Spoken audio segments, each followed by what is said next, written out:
సినీ ఇండస్ట్రీలో ఏఆర్ రెహమాన్ అనే పేరు గురించి ప్రత్యేక పరిచయం అక్కర్లేదు. ఏఆర్ రెహమాన్ సంగీత ప్రపంచంలో ఒక ట్రెండ్ సృష్టించారు.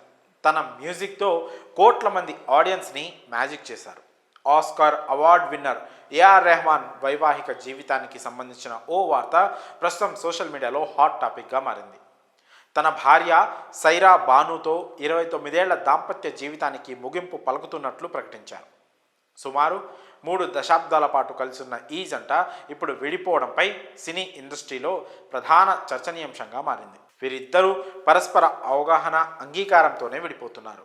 సైరా బాను రెహమాన్ విడాకుల విషయాన్ని సైరా బాను తరపు లాయర్ వందనా షా సోషల్ మీడియా ద్వారా ప్రకటించారు. కాగా 1995 మార్చిలో ఈ జంటకు వివాహం జరిగింది. మరికొద్ది రోజుల్లో 30వ వివాహ వార్షికోత్సవం జరుపుకోనున్న ఈ జంట విడిపోతున్నట్లు ప్రకటించడం అందరినీ ఆశ్చర్యపరిచింది. ఇండియన్ సినీ ఇండస్ట్రీలో మ్యూజిక్ డైరెక్టర్గా ఏఆర్ రెహమాన్కి ఎంత గొప్ప పేరుందో అందరికీ తెలిసిందే. స్లమ్ డాగ్ మిలీనియర్ మూవీతో వరల్డ్ టాప్ మ్యూజిక్ డైరెక్టర్గా ఆస్కార్ అవార్డు అందుకున్నారు. దేశ విదేశాల్లో ఎన్నో లైవ్ షోలు ఇస్తూ ప్రేక్షకులను ఎప్పుడూ ఎంటర్టైన్ చేస్తూనే ఉన్నారు. సైరా బాను రెహమాన్ విడాకుల విషయం గురించి ఆమె లాయర్ వందనా షా మాట్లాడుతూ, వివాహం చేసుకున్న దాదాపు 29 ఏళ్ల తర్వాత సైరా రెహమాన్ విడిపోవాలనే కఠిన నిర్ణయం తీసుకున్నారు.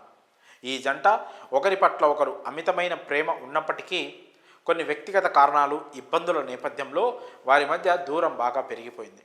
ఈ క్రమంలోనే ఇరువురి అంగీకారం మేరకు విడిపోవాలనే నిర్ణయం తీసుకున్నారు. ఈ కఠిన పరిస్థితిని అర్థం చేసుకోవాలని, వ్యక్తిగత గోప్యతను గౌరవించాలని సైరా రెహమాన్ కోరుతున్నారు అని పేర్కొన్నారు. ఏఆర్ రెహమాన్ సైరా భానులది పెద్దలు కుదిర్చిన పెళ్లి. 1995 మార్చి 12న వీరిద్దరూ నిఖా చేసుకున్నారు. ఈ జంటకు ఖతీజా, రహీమా అనే 2 కూతుళ్లతో పాటు అమీన్ అనే ఒక కొడుకున్నాడు. తమ తల్లిదండ్రుల విడాకుల నేపథ్యంలో తమ వ్యక్తిగత గోప్యతను గౌరవించాలని రెహమాన్ తనయుడు అమీన్ తన ఇన్స్టాగ్రామ్లో పోస్ట్ చేశారు.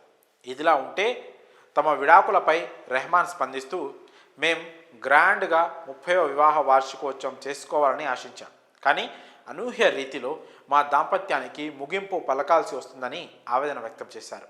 ఇది ఎంతో సున్నితమైన పరిస్థితి. దయచేసి అందరూ అర్థం చేసుకుంటారని భావిస్తున్నాను. ఈ పరిస్థితిని అర్థం చేసుకున్న కుటుంబ సభ్యులు, సన్నిహితులకు ధన్యవాదాలు అంటూ ట్వీట్ చేశారు.